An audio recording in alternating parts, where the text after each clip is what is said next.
When we invest in ourselves, we all shine. Together, we are Black beyond measure.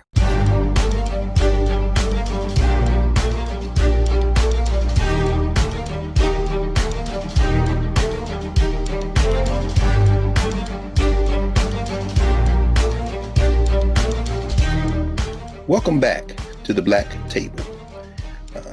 I'm Greg Carr, your host, and this week we will continue in our ongoing dialogue aimed at building community, aimed at helping us better understand the issues that face us in contemporary society and connecting scholarship, connecting thinking work to problem solving as we work collectively. Today, I'm very excited. We're going to have a conversation that really talks about how extreme wealth influences public policy, social policy, and more specifically, how the history of philanthropy in tandem with government over the arc of the last century or so have shaped the way that white supremacy, white nationalism, or white internationalism has maintained itself, often with the help of academics and scholars. All of this, of course, we're doing to examine how to dismantle those systems and create something better, something new, something that will help us in our common humanity. So we're going to ask some questions today. How scholars contributed to these oppressive systems? How has philanthropy and extreme wealth recruited scholars to help them maintain these systems of oppression? And we're going to do all that and more with Dr. Maribel Morey, who is the director of the Miami Institute for the Social Sciences. She has written a remarkable new book, White Philanthropy. And if you don't have it, you should go get it immediately. White Philanthropy, Carnegie Corporation's An American Dilemma and the Making of a White World Order. She has a PhD from Princeton, a JD from New York University School of Law, started out at Notre Dame, and a lot of other academic credentials. She was, before she started the Institute, a professor at Clemson University. She's worked at a number of schools, including overseas, Stockholm, Sweden. But most importantly, she has marshaled her considerable gifts and talents to independent institution building. We're going to hear about how her journey has led her to where she is right now. Professor Maribel Morey, so wonderful to have you here at the table. It's amazing. Thank you, Dr. Carr, for this invitation. No, Greg, please. Otherwise, I'm gonna call you Dr. Morey, and then we just No, I'm just saying. Look, one of the beautiful things, y'all, is we dropping all pretension. Yeah, no, I like it. You know, well, I mean, you've guided us in that. I mean, so we absolutely want to enter this conversation. I'm going to resist the urge and say at the onset that we want to have you back. We can't wait to have you back because I'm wondering what you think. Being a Notre Dame grad, I don't know if you've seen this new article in the New Yorker about Amy Coney Barrett. I'm like, I want to ask her about that, but I'm going to resist the urge and get right to the business. This book, White Philanthropy, fills a gap that I think those of us who work in fields like Africana studies, think about decolonial studies, probably needed to be filled. But until reading this book, really what you lay out is a roadmap for how we should think about this question of extreme wealth and its relationship to oppression. Could you say a little bit about what led you to write White Philanthropy? Okay. So my interest in An American Dilemma goes back to my undergraduate years at Notre Dame. So before I went to NYU and before Princeton, the PhD. And so back in the day, I was trying to make sense of my full identity as a Latina woman. And so I was very interested in the race-sex analogy. I was still separating my identities before I knew about intersectionality, which I was more exposed to in law school through critical race theory. So at the time, I was studying in Paris, and I was exposed to Simone de Beauvoir's work. And I realized that in writing The Second Sex, she had relied on this white Swede's book to tease out the race-sex analogy. And I thought that was really interesting for many ways. I thought, why would this woman, who at the time I thought was, this brilliant scholar, need to rely on a man? And second, what did this white Swede have to say about race in the US? Why was he selected?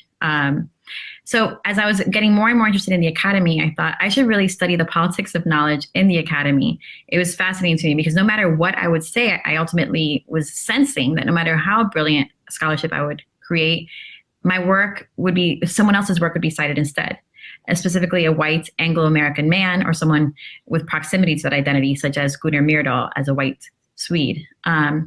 So I really wanted to understand these behind the scenes dynamics, because when I went to law school too, individuals such as Supreme Court Ruth Bader Ginsburg, when she was at the ACLU, would cite Gunnar Myrdal instead of Simone de Beauvoir to make that race-sex analogy in the 14th Amendment cases. Mm-hmm. So I thought this woman who was obviously impacted by Beauvoir is choosing to cite Myrdal instead because she knows her audience. So I was already skeptical of the text through undergrad and grad and law school. And then when I went to Princeton, I was taking a class with Melissa Harris-Perry, Dr. Melissa Harris-Perry, on African-American political thought. And I asked her, I'm like, do you think this would be part of the canon? And knowing basically the answer, she said, absolutely not. And I was like, this is fascinating. Wow. So what does it mean to create knowledge, and for whom? Like, who is this knowledge being created for? So that's the beginning of my investigation. And when I figured out or started learning that he was funded by a foundation, that just took another interest for me, because again, being Cuban, being raised in this Cold War environment, there were only two political economies that were possible in my psyche. It was either profit maximizing capitalism, where you forgave all forms of profit maximizing, mm-hmm. or communism. So who were these people, these white Anglo-Americans who were based in New York, who seemed to want to solve social problems, but not enough to be a Che Guevara? They definitely were not Che Guevara. So who are these people? And what does it mean for them to address problems, and for whom? And what are they trying to preserve or change? So I became very fascinated by quote unquote philanthropy. I see. This in itself is fascinating. I mean, first of all, to exhibit the kind of mastery that you display in the book, and to realize that this is something that you took up in your undergraduate years, which aren't that long ago. It really shows your commitment to mm-hmm. really, and of course, well, there may be somebody who's watching the table right now who might not know the book, An American Dilemma. Mm-hmm. And I think one of the things that you've talked about, and I've seen even when you've been in conversation across the board, getting beyond our Rolodexes. I love the way you talk about that, looking horizontally and, exploding this whole notion that knowledge should be privileged for just a select few or people mm-hmm. in our networks. If you wouldn't mind just taking a second for those who may not be familiar with Gunnar Myrdal's book, to help folk who are now learning for the first time about An American Dilemma know what that is. Yeah, so it was a book published in 1944. It was completed in 1942. In the late 1930s, Carnegie Corporation of New York, and I'm going to put a parenthesis to that. Carnegie Corporation of New York is a foundation established by steel titan Andrew Carnegie in 1911. And it was started to fund projects in the US, ultimately also Canada and the British colonies. And part of their funding, they fund knowledge production, was a study. This was commissioned by one of its presidents in the 1920s, who wanted a comprehensive study in the social sciences on Black Americans. And Greg, I'm sure we'll talk about the purpose of the study ultimately. But the way the project is remembered, published in 1944, is its association with Brown v. Board of Education, the U.S. Supreme Court decision in 1954 that found state-sanctioned, racially segregated public schools to be unconstitutional, to go against the 14th Amendment of the U.S. Constitution. So from many circles, and we'll talk about like the mainstream white liberal circles in the U.S., it's remembered as this key study of the civil rights movement. And why? Because in this book, Gunnar Myrdal said, I am presenting you, readers, and he really meant white readers, with a long list of anti-Black discriminatory policies and behaviors that you white readers commit repeatedly, whether it's in institutions or, personal behavior. And it is a tension for you, white reader, to see that you do this because you have this moral compass. And this is what it's called, the moral dilemma. An American dilemma is a moral dilemma in the psyche of white Americans, because he writes without any quantitative data on this. Actually, his researchers would argue against that. But it was wartime propaganda that he was presenting during the Second World War in support of white Americans, saying, you actually feel really guilty and bad about this. And therefore, when I show you these behaviors and policies, you're going to want to change it because you're also rational human beings. So unlike Germans and their mistreatment and genocide of Jews, you actually want to be better in your treatment and genocide of Black Americans. Mm-hmm. So he provides a long list, and he ultimately says, like I said, that you can, you want to rectify this problem. Mm-hmm. So that's usually how it's remembered. Well, then that actually is a perfect place for us to take our first break. And when we come back, oh, I can't wait. We're going to walk through the book, because you introduce a constellation of characters. And two things before we take the break. When we come back, we're going to have you help us think about how this American dilemma is really part of a global dilemma that these folk are trying to collude to solve, and how these other academics and scholars, folk that you walk in the footsteps of, are standing there doing their own insurgent work, but some of them get pulled in, some of them in the periphery. I mean, everyone is in this text. So we're going to take a break.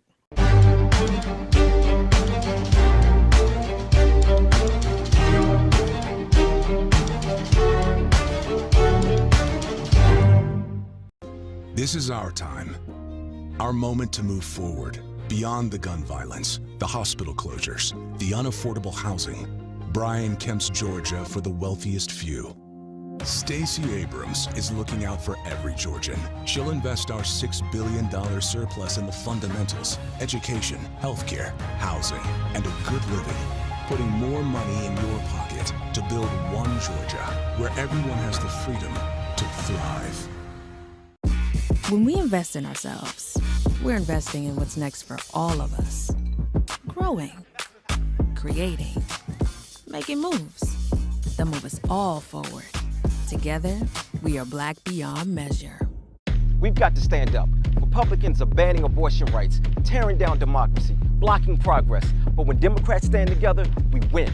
Because we voted, Democrats stood up for Black lives, voting to ban police chokeholds, stood up for Black women, putting one on the Supreme Court, stood up for our families, lowering cost of health care and prescriptions and capping insulin, and stood up for millions by slashing student debt. This November, let's stand up together and keep making progress.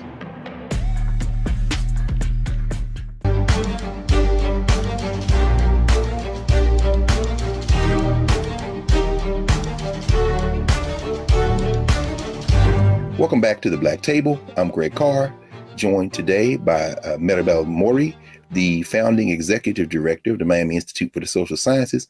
And we're talking about white philanthropy, her recent book, University of North Carolina Press. I always want to put Duke and North Carolina in the same press, but that's not the case. And we're talking about the book, and we're talking about the implications of her work as it relates to, our contemporary landscape of academic problem solving. Maribel, I want to jump right in. As I said before, you've got this astonishing range of characters, and as you dedicate the book to W.E.B. Du Bois, and are very careful as an African-American intellectual historian to thread the narrative of these Black scholars throughout the text. But having done that, you open chapter 1 with Andrew Carnegie, who's at all this money and is going to influence all of these people up to, I guess, and including today. Could you talk a little bit about the significance of Carnegie, and then cats like Thomas Jesse Jones, who I always construct in my mind as a villain? I mean, and all these. Could you talk about these early philanthropists and how they're really hell bent on trying to direct the shape and future of how Black people are going to move in the world? Mm-hmm. First of all, I love that we can talk about Thomas Jesse Jones for a while, right? Yes. Carter Woodson was very big. I have an article coming out explaining how W.B. Du Bois was an early critic of philanthropy. He was so on top of all directions. And Woodson too, specifically in the Encyclopedia Project, and also Black education. And he was on to Thomas Jesse Jones's funding patterns and impact. Okay, so the book, this White Philanthropy book, traces the intellectual history of an American dilemma. So in that context, it really shows how this president who commissioned the work, what he was trying to do with this project in the US. And to do that, we go back in time, right, to earlier projects that he financed in British Africa in the 1920s and 30s. That said, I didn't want to present it as if this president, Frederick P. Keppel, came in with a blank slate into an organization with no vision and just plopped in, right? So he's working within an institutional context. So what is that institutional context? And Keppel is president of the Carnegie. That's correct. Thank you. Yeah. So Keppel is president of Carnegie Corporation of New York, founded by Andrew Carnegie in 1911. So, and Keppel becomes president in the 1920s and leaves in the early 1940s. So, and he soon passes away. So he passes away before An American Dilemma is published, actually. Moving back. So what organization did he inherit? What was he coming into? As we know right now with, let's just say in the academy, if we talk about the Harvard letter, right? We know that institutions have their context. So even if you have your own model, vision of what you might do in your scholarship, you're coming into an institution that already has patterns of behavior. Yes. So like Carnegie Corporation, what are those patterns of behavior? So Andrew Carnegie passes away in 1919.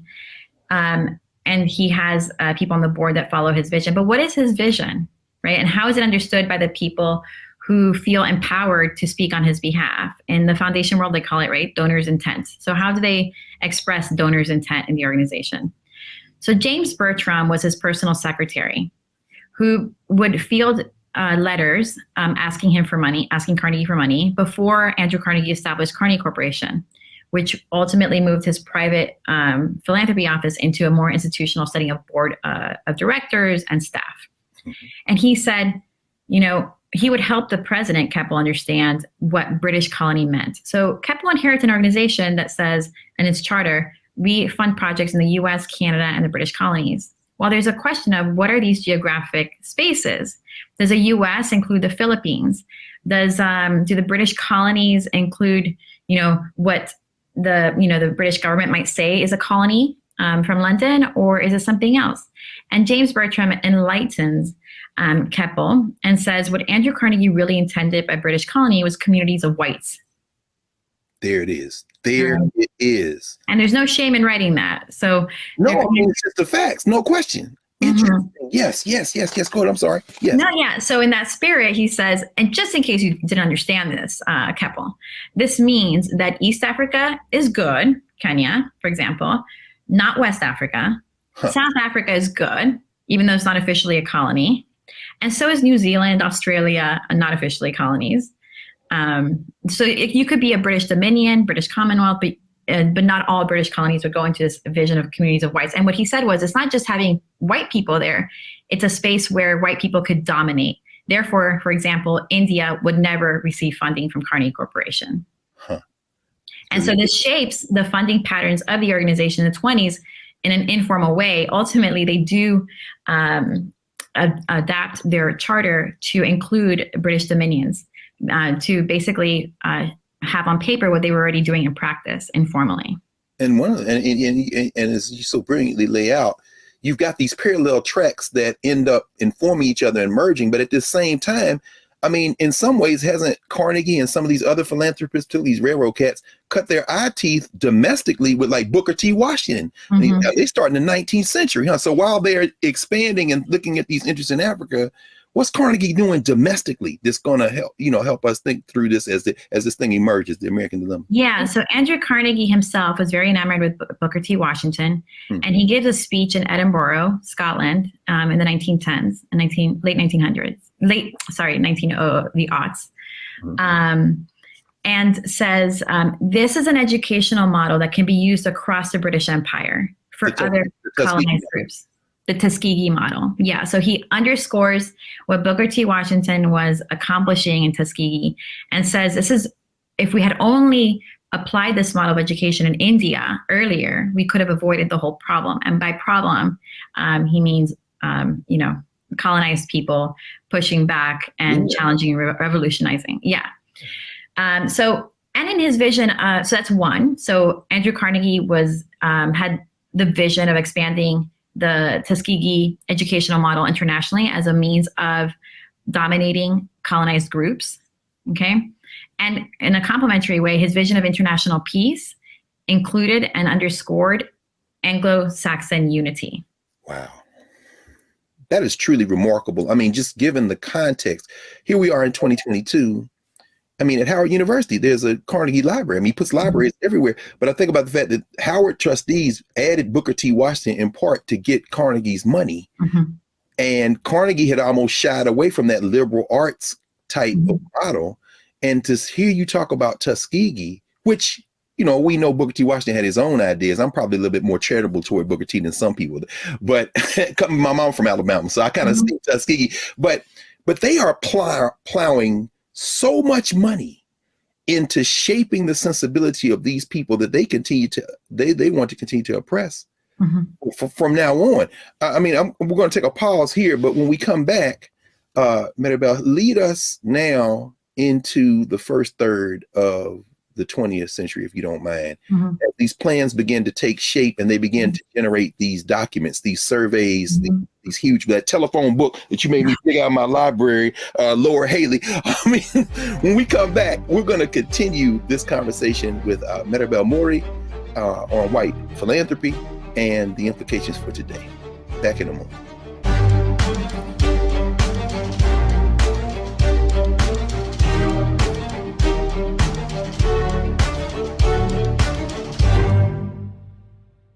We've got to stand up.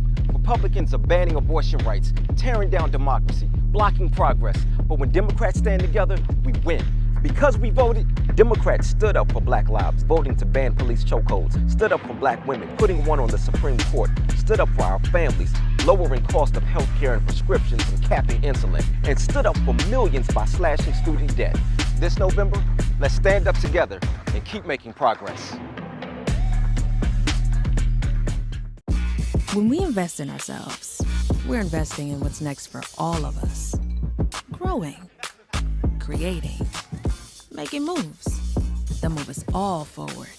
Together, we are Black beyond measure.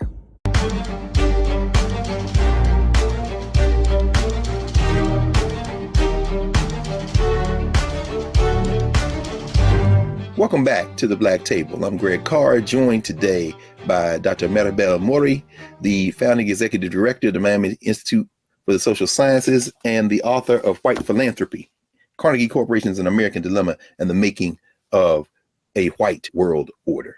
So with that in mind, Prof, when we left, you had walked us right up to the edge of the recruiting by the Carnegie Corporation of Gunnar Myrdal, bringing he and his wife, who have done some incredible work in social science, but again, replicating this pattern of asking white folks first, they had approached white scholars domestically to do kind of a national study on Black folk. I think you write about Melva Herskovits, whose shadow we still live in, apparently.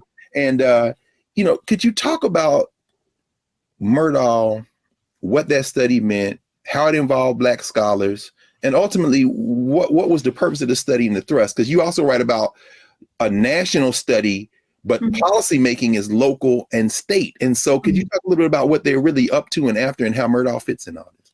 Okay, I'm going to really try to just bring it all together. Yeah, no, please. Yes. All right. Got your way. Okay, so usually scholars have tended to underestimate the vision of Frederick P. Keppel as president of Carnegie Corporation. And with that, then disconnected the organization's work abroad from its work domestically in the US.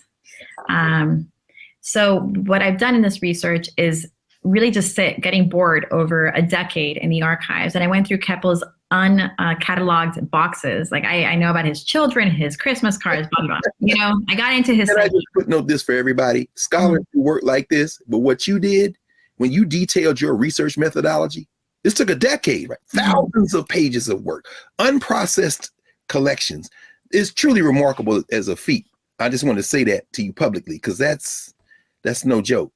Thank you. You think I have a high tolerance for boredom. Okay. You said, I know about his children. I know that's all the receipt. Yeah. So it's getting into the psyche.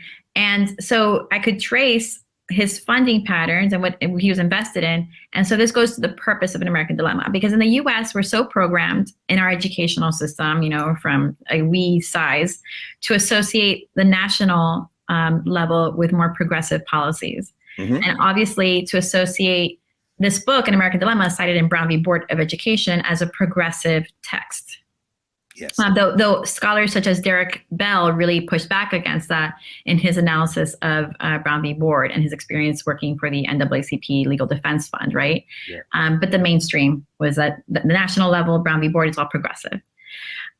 So understanding Keppel as being invested in this project and coming from this transatlantic funding interest, I started saying, oh, wait, he talks about Black people and white people transnationally. And he has advisors in the 1930s. After that study in South Africa, they shift to advisors in London who are financing and planning this African survey with this colonial officer as director. So Keppel is still invested in funding cooperative studies in the social sciences, but while the Poor White Study in South Africa was authored by each researcher, they authored each one their own separate volume with the joint findings, bringing it together. Interesting. Yeah, because you said Haley had a crisis, right? He just got overwhelmed. So this is really other people's work, except they got to put their names on this one. So in the first one, they do that, right? So they each take their turn. They don't know exactly what Keppel means by cooperative social sciences, but they see the dollar amount behind it. They're like, whatever it is, we'll do it. We can do it, right? Yeah. Wow. And then in Chatham House, the new advisors in London, they say, yes, let's do this cooperative social science study, but instead of having a horizontal structure where each one gets credit, let's have one person in charge who has public policy experience being governing, dominating over colonized people in the British Empire, synthesize this material and produce the final report. And he does, he has a nervous breakdown. But that is a research model that Keppel starts translating for a US context. So you're gonna have an invisible team of researchers and someone with public policy experience who could translate that knowledge into public policy recommendations, like a vision forward. And also the intent of the project. So an African survey's intent, while the problem in South Africa was quote unquote white poverty, the problem that the Chatham House advisors perceived was that all these different imperial powers in Africa were addressing issues on the continent differently. And if you were not in sync as white people, you would lose control. That was the vision. So let's bring us all together, white people, and get control over this continent, or what happened or is happening in India will happen here. Mm-hmm. Mm-hmm. And so having a cross-imperial exchange of knowledge in order to help solidify white domination on the continent.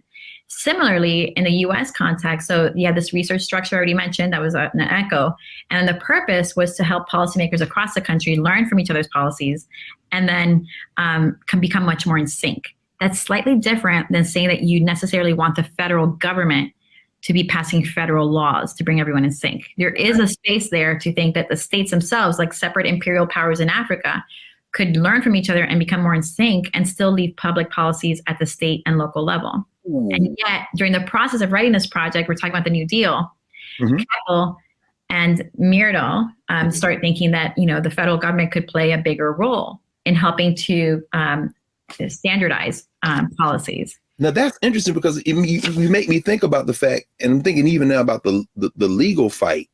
Who was it? The Marigold report, when the NAACP, when the Legal Defense Fund began in the 30s to look at attacking segregation, and that too was funded. I forget the name of the corporation, but Charles Hamilton Houston, those guys, as Ralph Bunche writes at some point, I think it's Journal of Negro Education, says, the Negro is a special ward of the Supreme Court. So the Black scholars are already thinking national, trying to subvert this apartheid in the United States. But you're saying that these foundations and these white scholars had to construct some kind of national consensus or build some momentum, because that's not how this was playing out in the US, as distinct from what was going on in it. That's right. Nobody asked for this study in the US. So while nobody asked, okay, yes, go ahead. Okay. Nobody asked for it. And that was Keppel's anxiety. So people asked for it in South Africa, right? South African advisors. In Chatham House in London, they asked for it. When he's thinking of transferring this project to the US, nobody's asked for it. And he knows that any national study would be controversial in the U.S. Okay. So he very much does not have a hosting institution like he did for the 2 prior studies. He becomes the overseer of the study. He rents offices for Myrdal down the street. He gets feedback updates from Myrdal very routinely, several times a month, and then becomes much more hands-on during the writing stage, giving feedback on what would be productive. For example, he was very anxious that Myrdal was not taking too seriously or as seriously as he wanted the white Southern perspective, because for Keppel, white Southerners were crucial if you wanted to have a national approach, and that was like the national approach to Black Americans. So are white Southerners like the Afrikaners of the United States or something? Mm-hmm. Mm-hmm. Wow.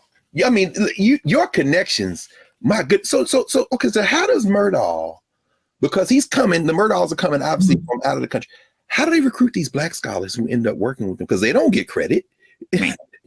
I mean, how does that Myrdal approaches them? Is he given a list? How's it for people to understand how this happened? Because a lot of American Dilemma, that scholarship isn't Myrdal's original scholarship, right? I mean, the way you talk about it. Yeah. So the SSRC helps. Keppel was long inspired by the SSRC, even from the start when he helped finance a project in South Africa. And that's another one of those foundations, the SSRC. Social Science Research Council is a recipient of funding. Oh, I see. And they're still around. Yeah. Okay. Mm-hmm. Okay. So they help this vision of collaborative research projects, bringing researchers across the disciplines and the social sciences together outside of, from different universities. And Keppel really does not have a hosting institution. So he's reaching out to the SSRC for help in bringing this together, something that he's doing very much in-house. And this is Donald Young specifically at the SSRC, the sociologist who helps recruit scholars. So Ralph Bunche is coming back, for example, from a research sabbatical financed by the SSRC.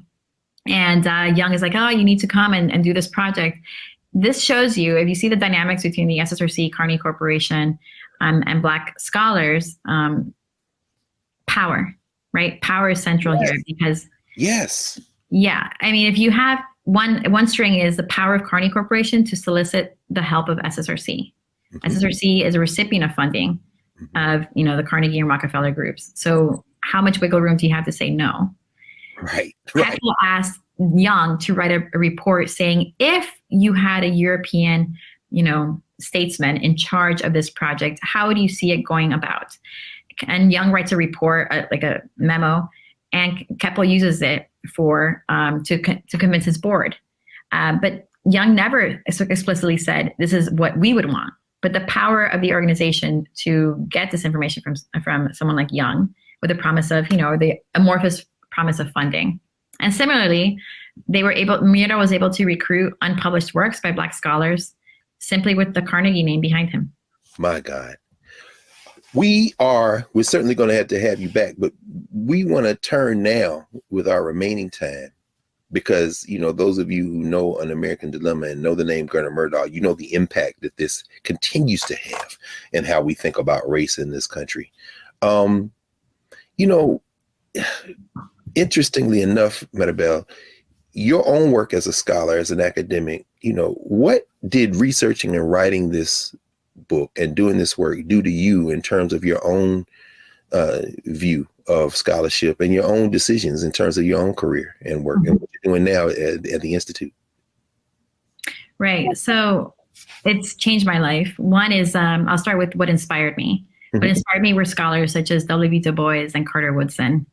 And also the very lack of someone in the art. Those are the ones who had some proximity to these funders. They could write personally to Keppel and others.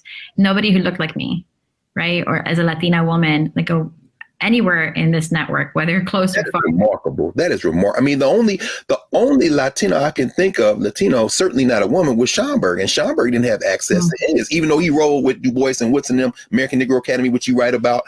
But there's nobody there. That interesting, huh? And so seeing echoes between what I was writing and what I was living as an academic. Yeah. And then also from another lens, so as a Latina, but also, as a white Latina, thinking, what role am I playing in this? Am I echoing the domination in, the production of knowledge on race in the U.S.? Am I echoing exactly what I'm writing critically about from the early 20th century. And what am I going to do about that? So I had received an Andrew Carnegie Fellowship to do 2 years of research, thinking, what role am I playing in the academy? And can I do this with a straight face? And so thinking about that, and then also seeing the difficulty in publishing this book, I was being asked repeatedly through the peer review process to change the narrative. So that's that gatekeeping process I've seen you talk about over and over again. Yeah, so the real soft spots here that get some readers, specifically white liberal readers, I would say, really it's sensitive for them, is a connection between a colonial African administration and post-World War II visions of racial equality in the U.S. I see. Is that what led you ultimately to decide to start the Miami Institute for the Social Sciences? Is that part of what, and what do you all do? Because in the academy, we need to do some, I mean, not all of us can do the same thing in the academy. We're all playing roles within and outside the system, and we need each other. The vision is to create a space. We are creating a space for critical engagement with the research questions that are being asked, the problems that are being perceived, how data is being collected, and also to see each other and to meet each other across the global South and North. Because we are incentivized so much to just write in dialogue with a few scholars in elite institutions in the US. And we know from, for example, recently the Harvard letter, what dominating role some of these scholars play in the academy, to the point where people might feel silenced from saying anything, whether it's about their personal lives or, you know, how they're being treated, to their scholarship, to the research questions they're asking, to how they're being published, whether they're getting tenure. So what is knowledge for and for whom? And it can't just be for the elite to better dominate all of us across the world. No question. Well, I mean, that's certainly the reason we wanted to invite you here and to this audience, which continues to expand. I understand what you said about, you know, being a white Latina. At the same time, we know that race is a fluid, and remember, because I would never even have thought that. So I know it's different places in the hemisphere in the world. But as you're building the Miami Institute for the Social Sciences, and those you want to know more, go to miamisocialsciences.org, please. This notion of getting beyond these straitjackets, these boundaries, and what you've given us in terms of a record of how extreme wealth has been used to preserve inequality, and maybe even some roadmaps to how we can either reverse engineer it or jailbreak it altogether. I mean, we're really grateful, and I hope you'll come back because we have everything else to talk about. So I would love to. It'd be an honor. Thank you. This is our time, our moment to move forward, beyond the gun violence, the hospital closures, the unaffordable housing. Brian Kemp's Georgia for the wealthiest few. Stacey Abrams is looking out for every Georgian. She'll invest our $6 billion surplus in the fundamentals, education, healthcare, housing, and a good living, putting more money in your pocket to build one Georgia where everyone has the freedom to thrive. When we invest in ourselves, our glow, our vision, our vibe, we all shine. Together, we are Black beyond measure. We've got to stand up. Republicans are banning abortion rights, tearing down democracy, blocking progress. But when Democrats stand together, we win. Because we voted, Democrats stood up for Black lives, voting to ban police chokeholds, stood up for Black women, putting one on the Supreme Court, stood up for our families, lowering cost of health care and prescriptions and capping insulin, and stood up for millions by slashing student debt. This November, let's stand up together and keep making progress.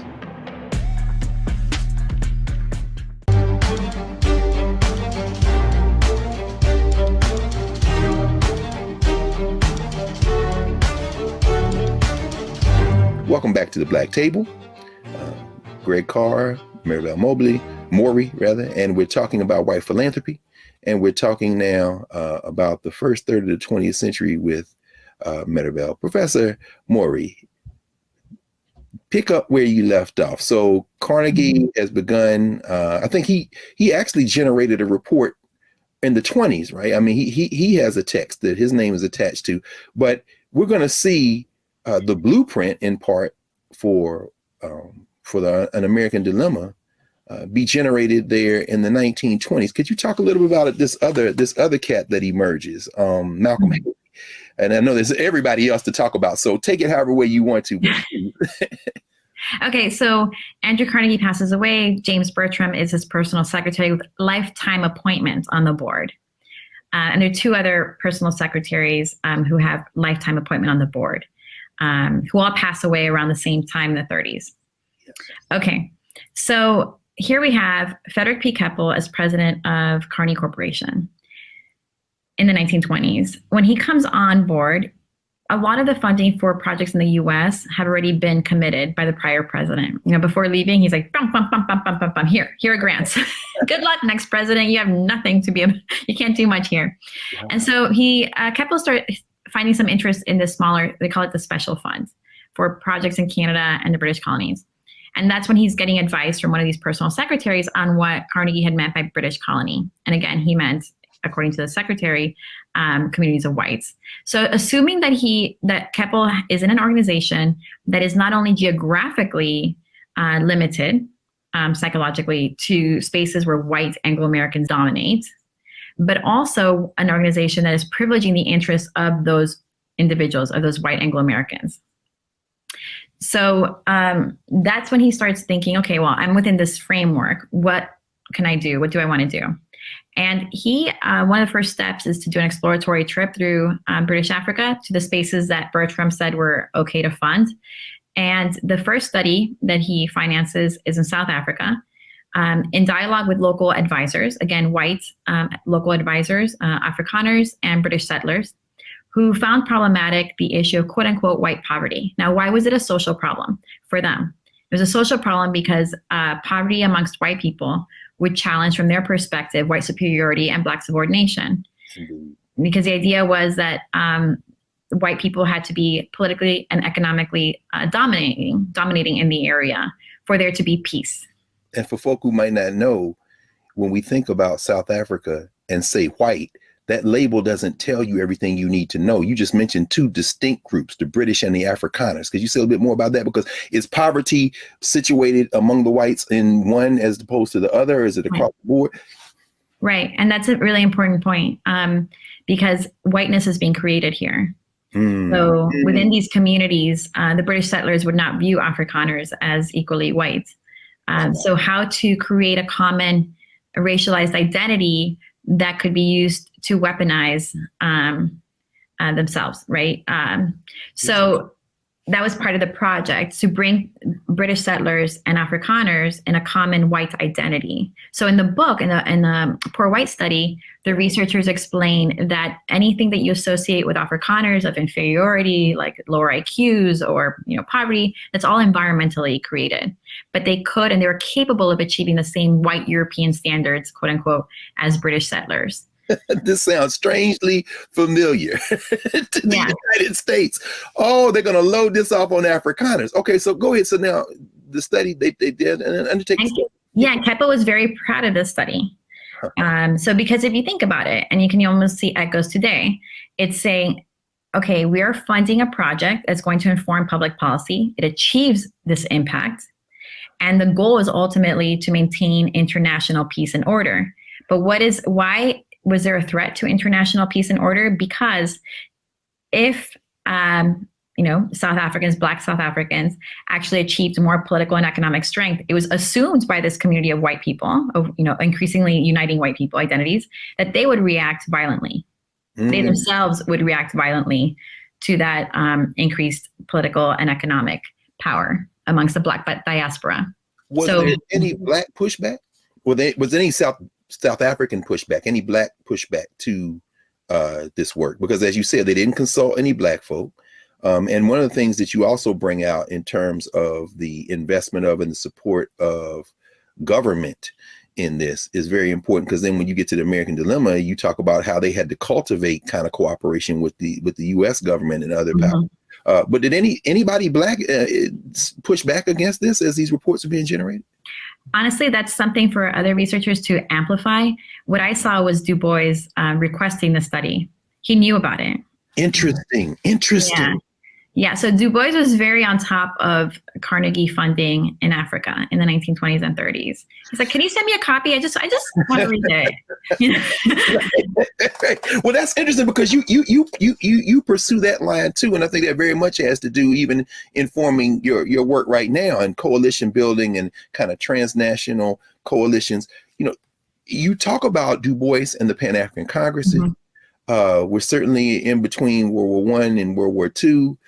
You have the anti-colonial movements, but Du Bois isn't just concerned about the affairs of Black folk in the United States. Well, I guess neither is Booker T. Washington. I mean, could you talk about how perhaps Black internationalism, which isn't really fully developed at this point, but how they might look at that as a threat to their plans? No, they knew. I mean, so W.B. Du Bois knows that Carnegie Corporation is privileging the interests of white people across the Atlantic to the point where he tests the boundaries. He's like, I'm going to make them say it to me. So he says, I know your fellowship program. He's talking to another colleague in letters and says, I know this fellowship program is only bringing back and forth white scholars. The Carnegie Corporation has like a fellows program between South Africa and the US. So he writes to Keppel and says, I would like to go. I want to go to South Africa. And Keppel doesn't know how to tell him no, because a lot of these actors in philanthropy very much admire his brilliance. Interesting. But also are scared of him, of his intelligence and his ability to, bring people together. So Keppel ultimately says, I have relied on my advisors in South Africa, note white advisors, and they think it would be an issue, problematic for you to go. So I can't. So that's one where they see the power of these organizations in creating opportunities for scholars and leaving out others. And also the amount of money, the wealth. So when we're talking about big stakes, when Du Bois is thinking about an Encyclopedia Africana in the 1930s, and he's willing to compromise. He's compromising on working alongside the Philip Stokes Fund, the same organization that has Thomas Jesse Jones. Yes. And could you say something? I mean, because it's interesting because we are talking about the Depression. And you write about how Rosenwald, for example, loses his, and as somebody whose mama went to a Rosenwald school, we know the impact of Rosenwald in tandem with Booker T. Washington building those schools in the South. But Rosenwald's money's gone.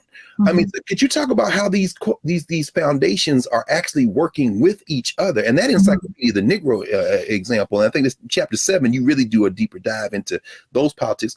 You say something about how they really are working with each other, these companies or these corporations, these philanthropic organizations. Yeah, so Thomas Jesse Jones started out working for the federal government. And I'll say who he is. He becomes this white expert, quote unquote. And a lot of what I say is in quotation marks, but the white expert on Black education. That's who he becomes for this network of individuals in philanthropy. Okay, so in the 1910s, he writes this book. Yeah? No. I'm just thinking about that. That too has a contemporary, these white experts on Black education that have a lot of money from foundations. Anyway, please continue. I'm not going to name any names. Go ahead. No, but that's part of my, if you're gonna, just as a side note, that's part of my early midlife crisis in writing this book. Oh, we're gonna look. Hey, y'all. When we get this, we this is a build up to the work that's going on now. So pay very close attention, because I think Professor Morey is going to recruit us into some work before this is all over. Go ahead. No, go ahead. Please continue. I'm sorry. Yeah. So, so Thomas Jesse Jones publishes this report. He works in the federal government at the time. The Phelps Stokes Fund, backing up, had asked Booker T. Washington what kind of study would be useful right now. And Booker T. Washington, said a survey of Black schools. And he recommends Robert Park to write the survey. He's aware that these funders want a white guy. So he recommends Park. But they instead choose Jones, who's working in the federal government, because they're thinking this would be really helpful to have the stamp of the federal government on this study, and it could be really circulated very well. Well, that works out in many ways, but in other ways not, because you have people in Congress who say, what is this money doing in the federal government? Not a lot of people know about the Phelps Stokes Fund, but they know, to your point, it's all part of a close-knit network where a lot of these individuals are overlapping board memberships. In New York, these are all organizations: Phelps Stokes Fund, Carnegie Corporation, Rockefeller organizations, which included General Education Board, Laura Spelman Rockefeller Memorial, the Rockefeller Foundation, and they're all intertwined. Spelman Rockefeller as in Spelman College? Spelman University? Yeah. Wow. Okay, y'all. Y'all know these HBCUs be named for a lot of these people. Anyway, go ahead. Yeah, you go to Tuskegee and you see all the different buildings, too. Yeah. So they recruit Jones from the feds, but and then they're questioning, but you see the overlap. So they kind of they're saying, I know the face of it is Phelps Stokes, but right behind it is Carnegie and Rockefeller, and I do not trust these profit maximizing individuals in industry. Yes. So what are they doing educating our children? So Jones pops out from the federal government and becomes the specialist of education for the Phelps Stokes Fund. He comes under the umbrella, and he starts guiding all these organizations and how they should fund Black education after the passing of Booker T. Washington, Andrew Carnegie, this first layer of people. He's advising the next layer of staff members, and saying this is a right policy, the one that Carnegie and Washington really subscribed to. So that's the first study you see in the 1910s with Jones. And then he ultimately produces 2 more studies of Black education in colonial Africa, recruited by the same network. Wow. So, and so it's fascinating because, of course, we think about Woodson, whose money from these foundations dries up right around the time he publishes Miseducation of the Negro. Mm-hmm. One of the reasons he refuses to connect with the HBCUs, and that's where they're putting their money. And they say, well, we'll keep funding the Association for the Study of Negro Life and History if you'll just affiliate with an HBCU. And Woodson not only refuses and loses his money from that, but that Encyclopedia of the Negro, as you write about what he and Du Bois, neither of whom, I guess, as you write, were not invited to the initial to plan an Encyclopedia of Negro, but you write about the fact that what they have in mind, even with their differences with each other, is very different than what these funders have in mind. I mean, it's an Encyclopedia of the Negro, right? That would help all of us. But what do they have in mind that's different than Du Bois and Woodson and the Black scholars?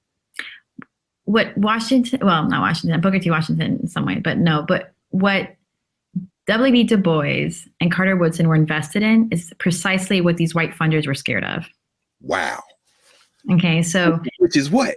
They were invested in a rising Black identity, connections between the U.S. across the Atlantic, and pride, and pushing back against white supremacy and Black subordination, right? Through the use of knowledge. Like what is, and it brings it down to that question, like you're asking, and we're all invested in what is knowledge for and for whom?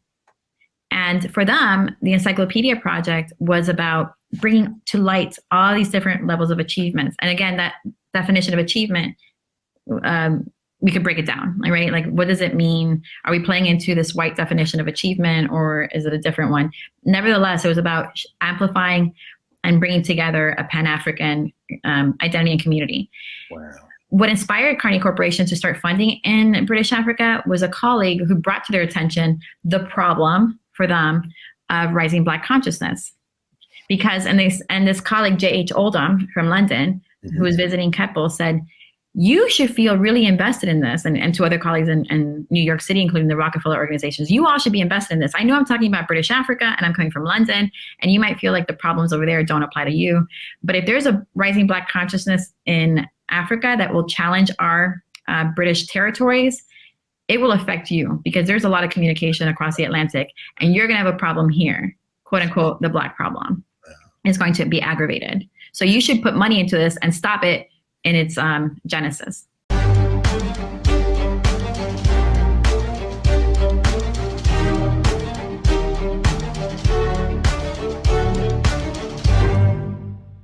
When we invest in ourselves, we all shine. Together, we are Black beyond measure.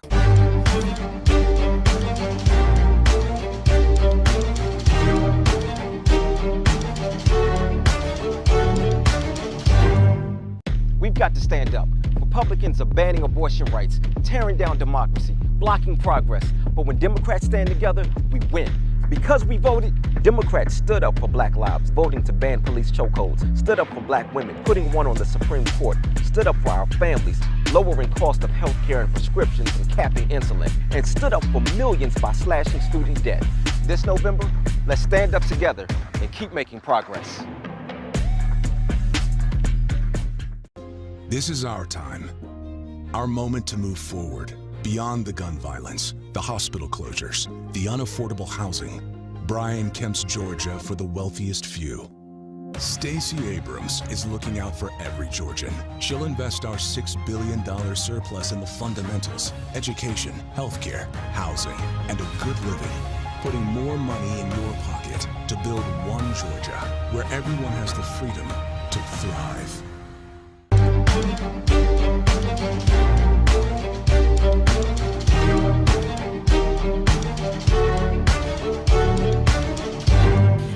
Welcome back to the Black Table. We've had a provocative conversation, one that has been extremely informative with Professor Maribel Morey. And once again, we've come to the moment when we clear the table and reset it for next time. We'll close today with the words of Ayikwe Armah, the Ghanaian writer, translator, social change agent, living currently in Senegal, and his 2006 book, The Eloquence of the Scribes, when thinking about intellectual work. And we do this with what we've heard and learned from Professor Morey today in mind. Ayikwe Armah says that his work as an intellectual is dedicated to changing the world that we live in, to standing against depression, to standing against inequality. And he says on the last page of chapter 25 of his book, The Eloquence of the Scribes, that day, that transforming day, will not come in my lifetime. There's nothing sad in knowing that. What matters is that I am doing what I can to bring it closer. And sometimes I meet people on the same search. So that's what we're doing at the Black Table. We're meeting people on the same search. We met one today. We'll meet one every week, one or more. And so make sure you tune in.